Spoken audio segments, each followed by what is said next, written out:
வன்னியர்களுக்கு 10.5% உள் இடஒதுக்கீடு கோரி அன்புமணி தலைமையில் விழுப்புரத்தில் ஆர்ப்பாட்டம் நடைபெற்ற நிலையில் ஆர்ப்பாட்டத்தில் பங்கேற்ற பாமகவினர் அங்கிருந்த திமுக பேனர்களை கிழித்ததால் பரபரப்பு ஏற்பட்டது. இது தொடர்பான கூடுதல் விவரங்களோடு இணைகிறார் நமது செய்தியாளர் கலீஃப் அப்துல்லா. வணக்கம் கலீஃப் அப்துல்லா, விவரம். வணக்கம்.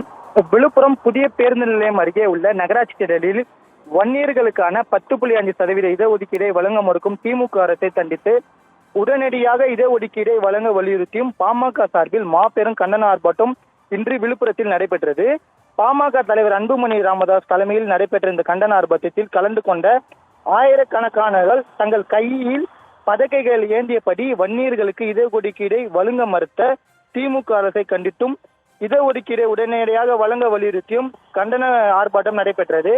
அப்போது கோஷமிட்டு வந்த பாமகவினர் ஆர்ப்பாட்டத்திற்கு வந்த பாமகவினர் சிலர் விழுப்புரம் புதிய பேருந்து நிலையம் எதிரே உள்ள பயணிகள் நிழற்குடையில் மேலே வைக்கப்பட்டிருந்த திமுகவின் பேனரை கண்டவுடன் அதனை பாமக கொடியை அம்பியை கொண்டு கிழித்தனர். இதனால் பரபரப்பு நிலவியது.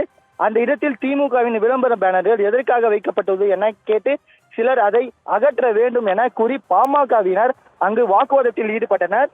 மேலும் சம்பவம் குறித்து தகவல் அறிந்து வந்த விழுப்புரம் தாலுகா போலீசார் உடனடியாக சம்பவ இடத்துக்கு சூழ்நிலை சமாதானப்படுத்தி பாமகவினரை அழைத்து சென்றனர். மேலும் பேனர் கிழிப்பு, அதற்கு பின்னணி காரணம் உள்ளிட்டவை குறித்து விழுப்புரம் போலீசார் வழக்கு பதிவு செய்து விசாரணை செய்து வருகின்றனர்.